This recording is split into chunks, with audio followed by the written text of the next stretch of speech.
கடவுள் அருள் டிவி நேயர்களுக்கு அடியேன் உங்கள் சிவயோகி சிவசக்திமான் சுவாமிகள் வணக்கத்தை தெரிவித்துக் கொள்கிறேன். இந்த பதிவில் ஐப்பசி மாத பலன்கள் 12 ராசிகளுக்கும் தான் சொல்ல போகிறேன். அதாவது 18/10/2024 முதல் 15/11/2024 வரை ஐப்பசி மாத பலன்கள் பார்க்கும்பொழுது பொதுவாக கிரக நிலையில் பார்க்கணும். அந்த வகையில் பார்க்கும்போது மேசத்தில் சந்திரன் இருக்காரு, ரிஷபத்தில் குரு, மிதுனத்தில் செவ்வாய், கன்னியில் கேது, துலாத்தில் சூரியன் புதன், விருச்சிகத்தில் சுக்கிரன், கும்பத்தில் சனி, மீனத்தில் ராகு. இதனால் கிரகணிகளை வச்சு பார்க்கும் பொழுது என்னென்ன பலன்கள் ஏற்படும் அப்படின்னு தான் பொதுவாக சொல்ல போகிறேன். சந்திரன் மேஷத்துலேருந்து இந்த மாதம் தொடங்குது. காலபுருஷ தத்துவத்தில் முதல் ராசி அப்படின்னு மேஷம் சொல்லப்படுது. அந்த மேஷ ராசியிலேருந்து சந்திரன் ஆகப்பட்டவர் இருந்து இந்த மாதம் தொங்குவதால் எல்லா வகையிலுமே ஏற்றங்கள் ஏற்படும், எல்லா விஷயத்திலுமே அர்த்தங்கள் விளங்கப்படும், மக்கள் மேன்மையாக இருப்பார்கள், அறிவு சார்ந்த விஷயங்களில் நிறைய விஷயங்கள் நடக்கும்,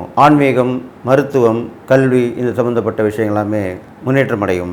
அதுக்கப்புறம் குருவுடைய பயிற்சியில் பார்க்கும்போது குரு ரிஷபத்திலிருந்து நிறைய பணப்புழக்கங்கள் கொஞ்சம் தங்குதடின்று வர மாதிரி இருக்குது. மணி ஃப்ளோயிங் நடக்கும், பண பரிவர்த்தனை, கொடுக்கல் வாங்கல் எல்லாமே கொஞ்சம் நிறையவே நடக்கும். இது இல்லாமல் அந்த கல்விகளில் புதிய மாற்றங்கள் ஏற்படும். அரசாங்கத்தார் மூலிமா கல்வியில் புதிய மாற்றங்கள் ஏற்படும். அதுக்கப்புறம் பார்த்தீங்கன்னாக்கா சமூக சேவை அதிகரித்து காணப்படும். புதனும் சூரியனும் சேர்ந்து புதன் ஆதித்ய யோகத்தை ஏற்படுத்தி கொடுத்துருக்காங்க ஐப்பசி மாதத்தில். ஐப்பசி மாதத்தில் சூரியன் நீசமாவார், துளாராசியில் நீசமாவார். இருந்தாலும் கூட புதன் இருக்கிறனால நீசப்பட்டாலும் அந்த யோகத்தை கொடுக்கக்கூடிய அந்த பலனை கொடுக்கறதுனால சூரியனும் புதனும் சேர்ந்து புதன் ஆதித்ய யோகத்தை கொடுப்பதால் அரசாங்கத்தார் மூலமாக கல்வி சம்பந்தப்பட்டவர்களும் நிறைய மாற்றங்கள் ஏற்படும். பெரிய பெரிய அதிகாரிகள், அதுக்கு பொறுப்பாக உள்ளவங்க, கல்வியாளர்கள் மாற்றப்படுவார்கள். கல்வி சம்பந்தப்பட்ட விஷயத்தில் ஆராய்ச்சி பண்ணுவாங்க.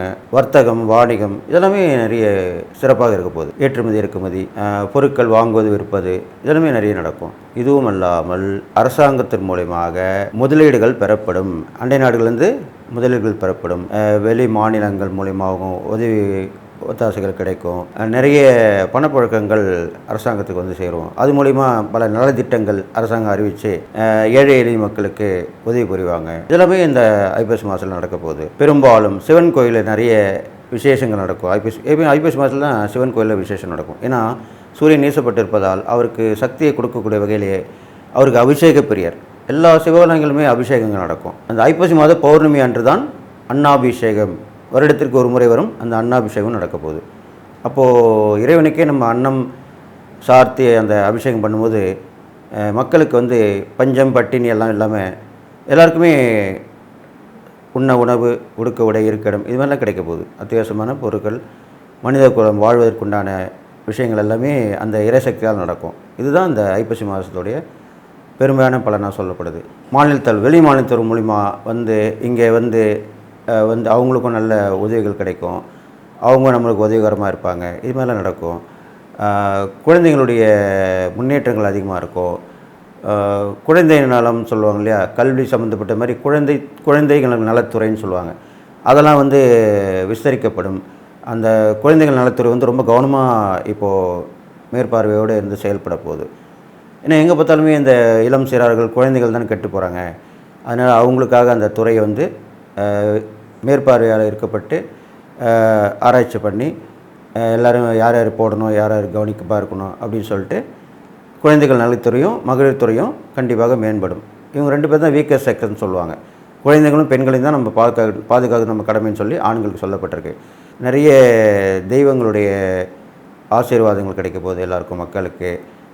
பஞ்சம்பட்டிலாம் தவிர்த்து நல்ல மழை பொழிய போகிறது. அது முக்கியமாக சொல்லணும். இந்த ஐப்பசி மாதம் நல்ல மழை பொழிந்து விவசாயம் செழித்து மேலோங்கக்கூடிய வகையில் இருக்க போகுது. இது மாதிரிலாம் இந்த பொது பலன் சொல்லப்பட்டிருக்கு. இதெல்லாம் நீங்கள் கேட்டு கவனமாக நடந்துக்கணும். அது 12 ராசிகளான பலன் சொல்ல போகிறேன். அதை பொதுவான பலன் தான் சொல்ல போகிறேன். கிரகங்கள் இப்போ இருக்கிற நிலைமை வச்சு சொல்ல போகிறேன். மகர ராசியில் பிறந்தவர்களுக்கு இந்த ஐப்பசி மாத பலன் பார்க்கும்போது உங்களுக்கு ஒரு புதுமையான அனுபவம் கண்டிப்பாக இந்த காலகட்டத்தில் நடக்க போகுது. அந்த அனுபவத்தில் நீங்கள் ரொம்ப சந்தோஷப்படுவீங்க. இது வரைக்கும் கிடைக்காத ஒரு அனுபவமாக இருக்கும். புதுசாக அனுபவம் அப்படின்னு சொல்கிறோம் இல்லையா, அதுதான். அது மூலிமா உங்களுக்கு நல்லது தான் நடக்கும், கெட்டது நடக்காது. உங்கள் திறமைகள் வெளிப்படலாம், முன்னேற்றங்கள் உண்டாகலாம், வெற்றி பெறலாம். அது மாதிரி அனுபவங்கள் தான் இருக்கும். அதுக்கப்புறம் பார்த்தீங்கன்னாக்கா, நீண்ட நாள் இருந்து வந்த பணம் கொடுக்கல் வாங்கல் பிரச்சனைலாம் ஓரளவுக்கு கொஞ்சம் கட்டுக்கடங்கி இருக்கும்.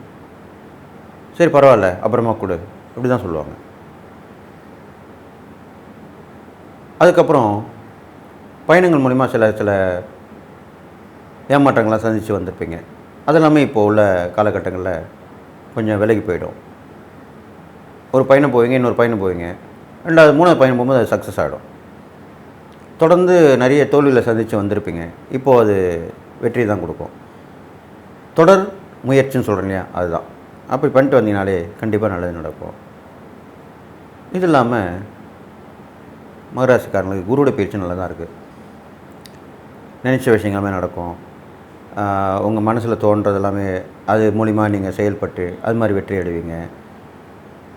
எப்பயுமே பயணங்கள் வந்து உங்களுக்கு ஏற்பட்டபடியே இருக்கும். பொதுவாகவே மகராசிக்காரங்க பயணங்கள் ஏற்பட்டிருக்கும். இப்போ உள்ள காலகட்டத்தில் இந்த ஐப்பசி மாத பலன் பார்க்கும்போது இன்னும் கொஞ்சம் அதிகமாக அந்த பலன்கள் இருக்கும். ஆன்மீக சுற்றுலாலாம் கொஞ்சம் அடிக்கடி போயிட்டு வருவீங்க. நிறைய கோயில் போயிட்டு வருவீங்க. அது குரூப்பாக கூட இருக்கலாம், இல்லைனா நீங்கள் உங்கள் வீட்டு பக்கத்தில் உள்ள ஃப்ரெண்ட்ஸ் சர்க்கிள், ரிலேஷன் மூலிமா இது மாதிரிலாம் டக்குன்னு மாறி மாறி போயிட்டு வருவீங்க. அதுக்குண்டான காலகட்டமாக தான் இப்போ அமைஞ்சிருக்கு. அதெல்லாம் போயிட்டு வருவீங்க. அது மூலிமா நல்லது நடக்கும். எப்பயுமே நம்ம ஒரு கோயில் போயிட்டு வந்தோம்னா அதனுடைய பலன் உடனே கிடைக்கணும்லாம் கிடையாது. அதுக்குண்டான நேரம் வரும்போது கண்டிப்பாக கிடைக்கும். அது பழமையான கோயிலாக இருக்கலாம், நீங்கள் இது வரைக்கும் போகாமல் வந்து போயிட்டு வந்திருக்கலாம். அதனுடைய அந்த சக்தி கண்டிப்பாக நம்மளுக்கு கிடைக்கும். அதுக்காக தான் அந்த காலத்தில் கோயிலெலாம் கட்டி வச்சது எல்லாருமே. வீட்டிலேருந்து கஷ்டப்பட வேணாம், கோயிலுக்கு போயிட்டு வாங்க, கண்டிப்பாக உங்களுக்கு நல்லது நடக்கும் அப்படி தான் சொல்லுவாங்க. வீட்டுக்கு வந்து கை கால்லாம் அலம்ப வேணான்னு ஏன் சொல்கிறாங்க? அதுதான் அதுக்குண்டான விஷயம். அப்போது அதனுடைய சக்தி மறைமுகமான சக்தி. மறைமுகமான சக்தி தான் இந்த உலகத்தையே இயக்கிட்டுருக்கு. அதுதான் உண்மை. அந்த சக்தியை நம்ம கண்ணால் பார்த்ததே கிடையாது. உணரத்தான் முடியும். ஒவ்வொருத்தரும் ஒவ்வொரு அனுபவங்கள் பெற்றிருக்காங்க, சொல்கிறாங்க. கடவுள் இருக்கிறவங்க கடவுளை பார்த்தேன்றாங்க, அவங்களுடைய அனுபவப்பட்டேன்றாங்க, உணர்ந்தேன்றாங்க. அதில் பார்த்தேன், இதில் பார்த்தேன், கனவுல பார்த்தேன், நிஜத்தில் பார்த்தேன், இப்படிலாம் சொல்லுவாங்க. கடவுள் இல்லாதவங்க எதுவுமே நம்ப மாட்டாங்க.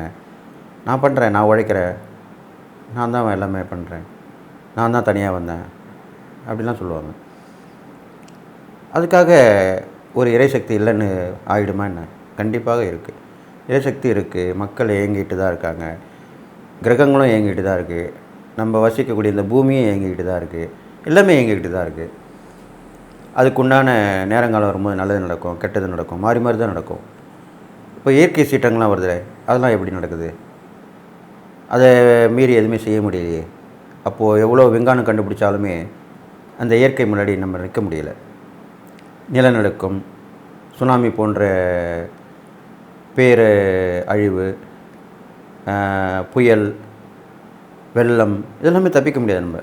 இதெல்லாம் நம்ம நிறைய இப்போ பார்த்துட்டு வரோம். யாராலுமே காப்பாற்ற முடியல. வெள்ளத்தில் மூழ்கி போயிட்டாங்கன்னா அவங்கள என்ன பண்ண முடியும்? அது மாதிரி தான் நடக்குது எல்லாமே. அதனால் மகராசிக்காரங்களுக்கு நல்ல ஒரு இந்த காலகட்டத்தில் உபயோகம் சொல்லணும். எப்படின்னா, நீங்கள் வரதை நன்மையாக எடுத்துங்க, கெட்டதாக நினைக்க வேணாம், நல்லதே நினைப்போம், நல்லதே நடக்கும், அப்படி தான் போயின்னு வரணும். இப்போ உள்ள காலகட்டங்கள் உங்களுக்கு அப்படி தான் இருக்குது. அதனால் விரும்பி உதவி செஞ்சாலும் நீங்கள் ஒரு உதவி செஞ்சுருங்க. ஒருத்தருக்கு ஒருத்தர் அந்யோன்யமாக இருங்க, உதவிகரமாக இருங்க. பெரும்பாலும் மகராசிக்காரங்களுக்கு வேலை இல்லாதவங்களுக்கு இந்த காலகட்டத்தில் வேலை கிடைக்கும். வேலை கிடைச்ச உடனேவே நல்ல ஒரு ப்ரொமோஷனோ நல்ல உயர்வோ கண்டிப்பாக கிடைக்கும். சில பேருக்கு உடனே கிடச்சிரும். சில பேர் வேலை கிடைச்ச உடனே ப்ரொமோஷன் கிடைக்கும். இது நிறைய இடத்துல நீங்கள் பார்த்துருக்கலாம். அது மாதிரி தான் இப்போ உங்களுக்கு காலகட்டமாக இருக்குது. அதே மாதிரி கூட யாராவது சேர்ந்து பார்ட்னர்ஷிப்பாக வந்து வியாபாரம் பண்ணலாம், தொழில் பண்ணலாம். ஏன்னா உங்களுக்கு நல்ல கிரகங்கள் நல்லா இருக்கனால நீங்கள் தைரியமாக பண்ணலாம். முன்னோருடைய ஆசீர்வாதம் உங்களுக்கு கிடைக்கும். புண்ணியஸ்தல யாத்திரை போயிட்டு வரலாம். முன்னோர்களுக்கு திதி தர்ப்பணம் கொடுக்குறதுனா கொடுத்துட்டு வரலாம். இது மாதிரிலாம் பண்ணிட்டு வாங்க. ஆன்மீக பெரியவர்கள ஆசீர்வாதம் வாங்கிக்கோங்க அவங்கக்கிட்ட. ஜீவசமாதி தரிசனம் பண்ணிட்டு வாங்க, மகான்கள் தரிசனம் பண்ணிட்டு வாங்க, சித்தர்கள் தரிசனம் பண்ணிட்டு வாங்க. இதெல்லாம் பண்ணிட்டு வாங்க, கண்டிப்பாக நல்லது நடக்கும். பெரும்பாலும் மகராசிக்காரங்க பகலில் விட இரவில் இறை வழிபாடு பண்ணுறதும் தியானமாக இருக்கிறதும் ரொம்ப விசேஷமாக சொல்லப்பட்டிருக்கு. இது மாதிரிலாம் பண்ணிட்டு வாங்க. அது இல்லாமல் சிவபெருமானை வழிபட்டு வரலாம். தியான நிலையில் இருக்கிற சிவபெருமானை வழிபட்டுடலாம். நீங்களும் தியானம் கற்றுக்கிட்டு அது மூலிமா ஒரே சிந்தனையோடு இருக்கலாம். உங்கள் இஷ்ட தெய்வம் குலதெய்வம் அவங்கள நினச்சி வழிபட்டு வரலாம். இது மாதிரிலாம் பண்ணிட்டு வாங்க. அடிக்கடி உடம்பு சரியாமல் போயிருக்கிறவங்களுக்குள்ள அப்படிப்பட்டவங்களுக்கு உதவி ஒத்தாசை பண்ணலாம், அவங்கள காப்பாற்றலாம். மருத்துவமனை கூட்டின்னு போயிட்டு தக்க உதவி பண்ணலாம். இல்லாதப்பட்டவங்களுக்கு உதவி கொடுத்து பசங்கலாம், தான தர்மம் பண்ணலாம். மருந்து மாத்திரை வாங்கி கொடுக்குறது தான தர்மம் தான், அதுவும் செய்யலாம். அது மாதிரி பண்ணிட்டு வாங்க. இது மாதிரிலாம் பண்ணிட்டு வந்தீங்கன்னா கண்டிப்பாக இந்த மகராசிக்காரங்களுக்கு இந்த ஐப்பசி மாத பலன் நல்ல நன்மை தான் செய்ய போகுது. இதுக்கப்புறம் பார்த்திங்கன்னா இந்த மகராசிக்காரர்களுக்கு ஒரு திடீர் வாய்ப்பு ஒன்று வந்து சேரும். அதிர்ஷ்டமான வாய்ப்பாக தான் அமையும். அது வந்து நீங்கள் எதிர்பார்க்காத நிலைமையில் வந்து அமையும். எப்பயுமே திடீர் வாய்ப்பு எல்லாமே எதிர்பார்க்காம தான் வந்து அமையும். இந்த இடத்துல வேலை கிடைக்கணும்னு நினச்சிருப்பீங்க, அது வேலை கிடைக்கும். இல்லை இந்த வெளிநாடு போகணுன்னு நினச்சிருப்பீங்க, அதே வெளிநாடு அமையும். வெளியூர் போகணுன்னு நினச்சிருப்பீங்க, அதே வெளியூர் தான் அமையும். மனசில் நினச்சிருப்பீங்க இல்லையா, அது நடக்கும். அதுதான் அந்த தொடர் எண்ணங்கள் எண்ணம் போல் வாழ்க்கை அப்படின்னு சொல்லுவாங்க. அதுதான் அப்படி சொல்லியிருக்கேன். இது மாதிரிலாம் நடக்க போகுது. இதெல்லாம் அந்த மகராசிக்காரன் கண்டிப்பாக நடக்கும். அது இல்லாமல் நீங்கள் பெண்களுக்கு வந்து ரொம்ப விசேஷமாக பலன்கள் இந்த மகராசிக்காரர்கள் சொல்லப்பட்டிருக்கு. மகராசிக்காரர்கள் பெண்களுக்கு வந்து நிறைய திறமைகள் இருக்கும், அது வெளிக்கொண்டு வர முடியாது இருப்பாங்க. அதெல்லாம் நீங்கள் பார்த்தா அப்படிப்பட்ட பெண்களுக்கு உதவி பண்ணால் கண்டிப்பாக நல்லா நடக்கும். அது இல்லாமல் மகராசியில் பிறந்த ஆண்களுக்கு வந்து சில உடம்பு சௌகரியம் இல்லாமல் போகும். அதெல்லாம் கொஞ்சம் கவனமாக நீங்கள் பார்த்துக்கணும். மருத்துவ பரிசோதனை பண்ணி சரி பண்ணிக்கலாம். இது மாதிரிலாம் பண்ணிட்டு வாங்க, கண்டிப்பாக நல்லது நடக்கும். இதுக்கும் மேலாக நீங்கள் செய்யக்கூடிய சூட்சமான பரிகாரம் பொருள்னு சொல்ல போகிறேன். அப்போ அந்த மகராசிக்காரங்களுக்கு கடற்கரை ஓரம், நல்லா கேட்டுங்க, கடற்கரை ஓரம் ஒரு இரவு தங்க நேர்ந்தால் தங்கி வரலாம். இப்போலாம் இந்த திருச்செந்தூர் கடற்கரையில் தங்கிட்டு வராங்க, எல்லாருமே பண்ணுறாங்க. அது மாதிரி எந்தெந்த கடவுள் இறை வழிபாடு உள்ள இடமா இருக்கலாம், கடற்கரை மட்டும் இல்லை, ஆற்றங்கரை, கடற்கரை, இது மாதிரி இடத்துல ஒரு இரவு தங்கி வந்தால் உங்களுக்கு நல்லது நடக்கும்னு சொல்லி இந்த காலகட்டத்தில் சொல்லப்பட்டிருக்கு. இந்த மகராசிக்காரங்க சொல்லப்பட்டிருக்கு. அது மாதிரி தங்கிட்டு வாங்க.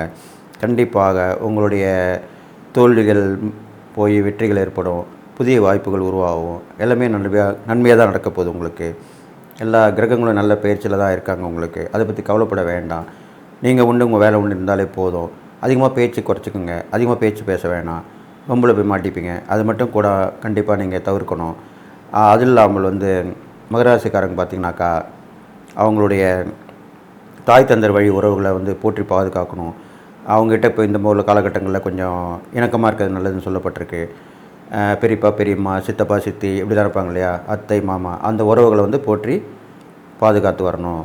அதனால் கொஞ்சம் பிரச்சனை வர இருக்கிறதுனால கவனமாக இருந்து நீங்கள் வந்துட்டிங்கன்னா கண்டிப்பாக நல்லது நடக்கும். கடவுள் அருள் டிவியை பார்த்தமைக்க நன்றிகள். மேலும் இது போன்ற தகவல்களை தெரிந்து கொள்ள கடவுள் அருள் டிவியை சப்ஸ்கிரைப் செய்யுங்கள். மறக்காமல் பெல் ஐக்கானை கிளிக் செய்யுங்கள்.